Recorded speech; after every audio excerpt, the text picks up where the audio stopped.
Welcome to the Volunteer Youth Worker Podcast. Youth ministries rise and fall on the volunteers. So we are here to encourage and equip you. Join the conversation as we tackle the practical questions you are asking so you can help the next generation know Jesus.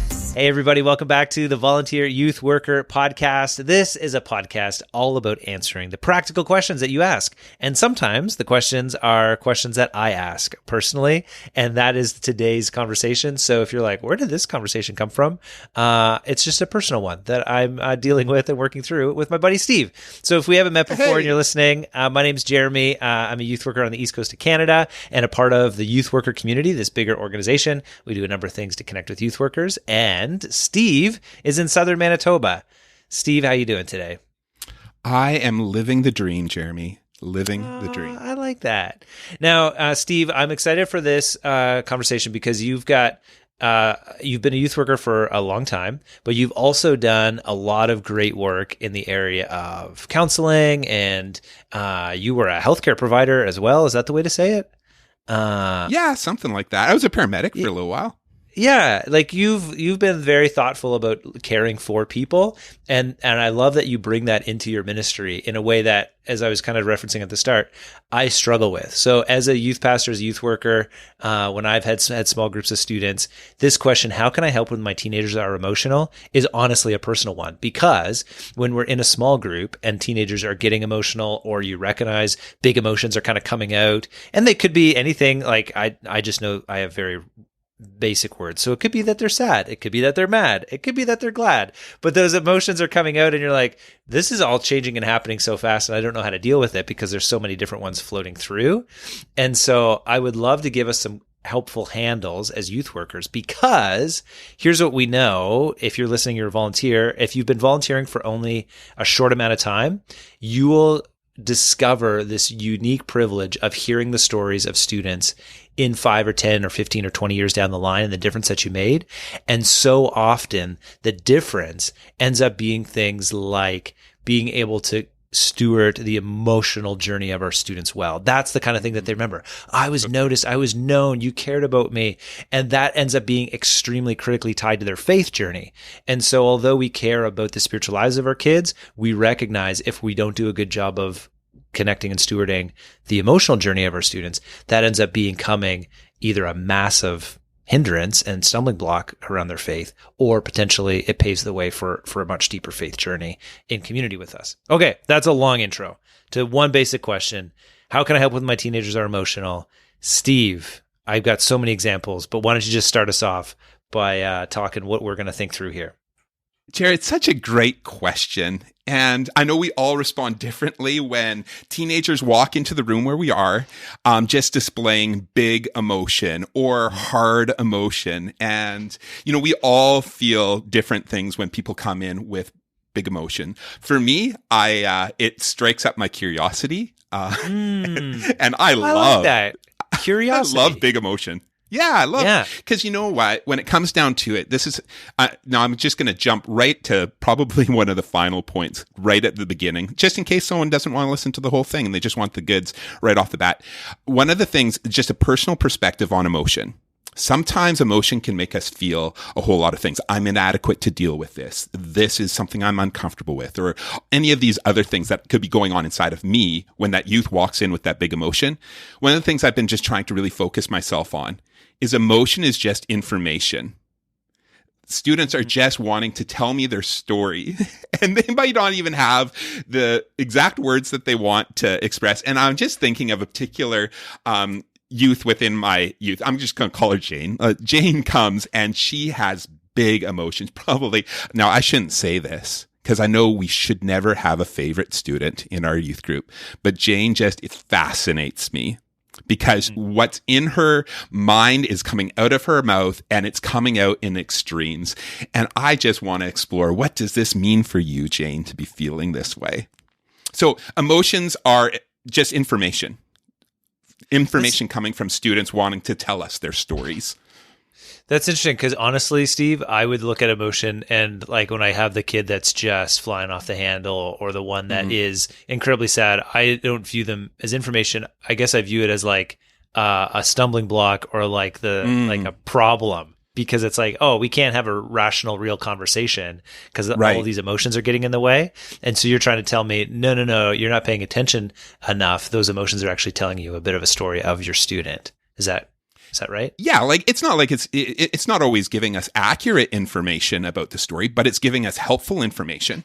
And that's part of the process, right? Is how do we help our students steward their emotions and get the accurate information from that? Here's one of the things. I wonder if you grew up with the same messages that I did. I grew up with messages like, don't listen to emotion, or your heart's going to get you into trouble. Don't listen to it. Think with your head and not with your heart. Big kids don't cry, these sorts of messages. And I feel like a lot of that, as I reflect back, did a lot to just kind of form my attitudes towards emotions, is generally that emotions are negative. And so didn't really cultivate sort of this place where I could go, hey, emotions are actually information. What is this emotion actually telling me about the situation? And when I can just kind of take a step back and look at the information sort of end of things, I can then take a look at it and say, well, is that accurate information? Or where did that information come from? Or what do I want to do with that information? I think that's the process ultimately that we want to walk through with our students. Interesting. And is it okay to say, like, if a student has big giant emotions, they're really sad or they're really mad, that part of what we hope to do is help them tame their emotion? Like, you don't want to walk through life being 10 out of 10 sad or 10 out of 10 mad all the time. Is that fair to say? Yeah, that's really good. And we'll come to the end of this. Just what do we want to do with that emotion? And we might coach some of that. I wouldn't say that my primary objective is to tame the emotion, but rather give the emotion some words, give it some language that it can express itself, and express itself in a way that's helpful. Let's say, for instance, someone comes in really explosive, and I go, wow, you know what? You feel strongly about this. This sounds like it's something that's really important to you. And because it's important to you, it's important to me. I'd like you to tell me all about this. I don't need to say, whoa, you're at a 10 out of 10 on this. Let's take it down to a 7 so that we can actually talk about this. But I want to just validate that it's like, oh, obviously this is really important to you. And because it's important to you, it's important to me. Let's talk. All right. So give me a few handles, Steve. What am I thinking? What am I doing? I got kids in my small group there, and it's coming up. I mean, it's going to be this week. We're hanging out and they're going to be big. Right. What do I do? Because it's natural. Teens have emotions. Teens are figuring out how to deal with their emotions, and we are going to be the calming presence. We're going to be the guiding presence of these things. And so 3 quick things that I think we can do for our teens as they come into our programs and we want to work with their emotions. Number 1, I want to notice their emotions. Number 2, I want to validate their emotions. And then number 3, I want to empower their emotions. I want to just coach them through what would it look like for me to act out this emotion in a way that's helpful.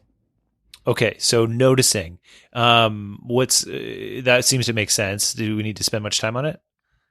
Well, you know what? I think sometimes it's important for us to acknowledge what is actually coming out, because I don't know. I'm not convinced yet that every teenager understands what it is that they're feeling. They're just expressing it sometimes. Have you ever kind of had this where a teenager comes and it's just like big emotion? It's like, wow, you sound really angry. Well, no, actually, I'm just really fired up about this. And so sometimes just by noticing the emotion, naming the emotion, sometimes we can give students some information as to how their affect is bringing into the room something, because you know what? It just might be something completely unrelated. I wonder sometimes, have you ever had a conversation with a student where you thought you were heading in one direction? This is what the issue is. And as soon as you kind of get beneath that a little bit, all of a sudden you realize you're dealing with a completely different issue than what you started off. But they just introduced the subject with this information that they gave you. Yeah. So I think you have a tool for this, right? Is it the feelings wheel? Is that what it's called? You know what? I really love the feelings wheel. And Jerry, is that something that we can provide for our listeners today? How can they get that? We'll put it in the show notes. We'll put a link to it. It's not our thing. I just have seen it on the internet. So I don't know if it's true or not, but I believe most things that I read on the internet. So we'll link to one of them. It seems reasonable, right? But basically, it gives a bunch of different emotions. It helps you dive a little bit deeper, right? Right. It gives us words because we're feeling these things. And often we don't put words to it. We just experience them and feel them. and it starts coming out. But sometimes just saying, hey, you look sad today, or hey, I'm wondering if are you really tired, or are you feeling more discouraged? Sometimes just noticing that something, and you know what, they might look at you like you're from some foreign planet and say, no, actually, I'm feeling great. I'm feeling this. I'm excited about that. Oh, great. I'm so happy to hear that. You know what? Sometimes just naming something helps us in the conversation to get us rolling towards that goal of creating a space where they feel heard and understood. And just sometimes naming things helps students to kind of name it within themselves, because sometimes they just need the words for it. And that's where the feelings wheel comes in handy. So you could just sit down and memorize the whole thing and well, there's so many. So that's the other right? thing. There's a ton of different ones. So we can link one or two of them. But yeah, it's helpful because it's like, oh, I feel sad. And so then it's like, well, what kind of sadness do you feel? Do you feel like disappointed? Do you feel neglected? Right. Do you feel despair? And then you're like, oh, I kind of feel despair. That seems to resonate. You're like, oh, maybe is that like a grief kind of despair, or is it like a powerless kind of despair? All of a sudden you got more language. So you're noticing something and you're helping to expand on it, which seems right. It makes me think about, I remember doing a conversation for a mission trip, an application, and we used to do interviews with students to help them, decide if this was the right next step for them. And we had a student who just wasn't really seemingly excited about this particular trip. It was a big trip, it was going to be quite a bit of fundraising and a lot of team dynamics to it. And so we're in the interview, and we're like, on a scale of 1 to 10, like, how badly do you actually want to go on this trip? It was one of my favorite questions. And she was like, probably like a 6. And I was like, oh, that's a bit of a flag.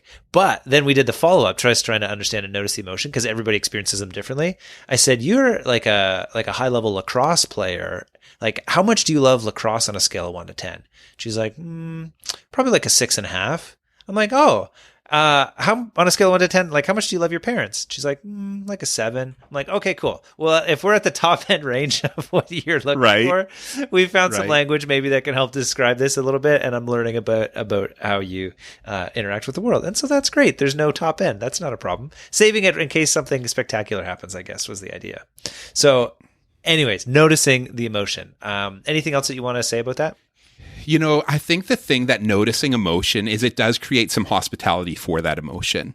It says it's welcome here and let's talk about it. So often, I think we as adults, especially when the emotions are big, we look for ways to limit the emotion or to reduce it to make us feel more comfortable and the people around us feel more comfortable. And one of the things that can do is it can leave our students feeling judged or minimized. And so just to say, hey, you know what? Wow, it looks like you've had a day that you'd love to talk about, and I'd love to hear it. Tell me a little bit about what you're feeling right now, because what I'm seeing on you right now is this. Is that accurate? Or sometimes people who feel sad also feel lonely. Is that something about what you're feeling, or depressed, or this or that? And you can explore that. Using that emotion wheel, you can explore some of those things. And like I said, it does create a hospitality for students who might be feeling minimized or judged for these big emotions that they're wrestling through themselves. Okay, I love that. Okay, so that's noticing emotions. Once we've noticed them, maybe we've found a new word for them, and we're recognizing what the students are going through. What's the next thing that we're doing? We're validating those emotions. So often we judge them. And let me just, the immediate story that comes to mind is one person that a friend of mine who would share this. It's like, I'm not angry, I'm just disappointed. I'm not angry, I'm just frustrated. I'm not angry, I'm this. And one of the things that I just noticed is, like, when he told his stories, I would be completely angry for that. And I was just like, I wonder why you're not angry about some of these things, because I would be deeply, deeply angry about this. I wonder what's the barrier for you to feel angry about that. And so it was interesting, the conversation that ensued from that is, well, because God wouldn't approve of my anger. And I was like, oh, I wonder about that. It's so fascinating. It's like, God doesn't approve of anger. Like, do you remember when God destroyed the entire planet in his anger? Do you remember when Jesus entered the temple and flipped tables in some anger? I was like, I wonder if it's so much that anger is a bad emotion, or is it that we just need to find the appropriate things to do with this anger? What would you like to do with your anger? And, sometimes just validating that, because for so long he had carried this heavy burden of thinking that he was wrong to feel angry about something. But anger has a lot to do in terms of reflecting an injustice that needs to be righted, or forgiveness that needs to be pursued, or a brokenness that needs to be explored. But so often when we're just vilifying these emotions and avoiding them, we're not actually getting to the true meaning of it. So sometimes just validating the emotional experience that a student is happening can be so freeing. You know what? That experience sounds really hard. And I would love for you to tell me more about it. What's it like to be you in the midst of this deep, hard emotion? Okay. I mean, that's good. That is helpful. And if we're validating the emotions well, I guess it gives students like that extra context. It helps them understand it a bit more. You just talked about how, you can open up students to have conversation about, something that maybe they've been hesitant to feel. So yeah, that's amazing. So we do the kind of noticing work, we do the kind of validation work. And then what else would you want us to be able to do with our students?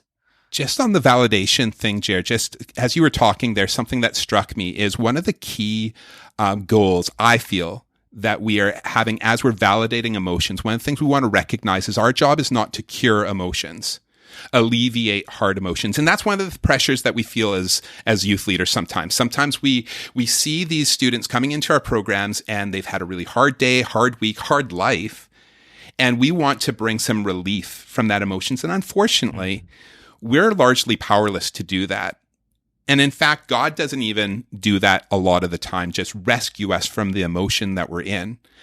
However, what he does do is he walks with us in our dark valleys. He walks with us through those hard times. And sometimes the best outcome of validating emotions is to give our students an assurance that someone's going to walk alongside them through this difficult challenge. And, if it's between, if we are asking a student, what's the goal? What's the outcome that they want? I think they often recognize that these emotions can't be cured by something that you or I are going to say. But sometimes they just want company, someone to walk with them. They need a hug. They need, just to know that someone understands. And so I think that's one of the things that we do when we validate emotions. Oh, I love that. Okay. And then what do we do? Then finally, as we've noticed and validated these emotions, and we just want to give power to them. We want to empower them to do things that are appropriate or helpful in that. So tracking back to this friend I was talking about, that was feeling deep anger. I was like, first of all, we noticed it. Second of all, validated. This is an okay experience for you to be having. The next question is, what do you want to do with this anger? Mm-hmm. And in this case, I was like, sometimes when people get angry, they need to yell. And it's like, it's just you and me in a room here. Do you want to just yell at me? Would that make you feel better? No, that's not my personality. I was like, oh, cool. Good. Because I didn't really want to be yelled at either. But, some people write. Some people use music. Some people go for a walk and they vent. What would you like to do? And as we walked through some of these things, this person found some helpful tools. I was like, oh, actually, I just like to write this all out. And then when I'm done feeling it, I can light it on fire and release it to God. I was like, that sounds like a good and healthy way to process your anger, to release your anger, and to just find some meaning in this. Mm-hmm. Wow. So then I just want to sit with these students, say, hey, what do you want to do with this? What do you want to do about your feeling of sadness or whatever? Well, maybe I just need some time and space to cry. How can I help you in that? Would you like to do that together with me? Or when are you going to make time for that? Would you like me to check in with you after you've had that time just to feel those feelings? Huh. That's cool. So basically, whatever the emotion is, we should ask ourselves, what should we do with that? I guess that's the question we're asking students. And I'd like to even move beyond what should we do with it, but what would you like to do with it? Oh, okay, yeah. Sometimes the should is, let's say, for instance, I feel angry. What should I do? Sometimes students will jump very quickly to, well, I should forgive, right? Yeah. And I think of one student that came and was really wrestling with some deep hurts from an abusive relationship.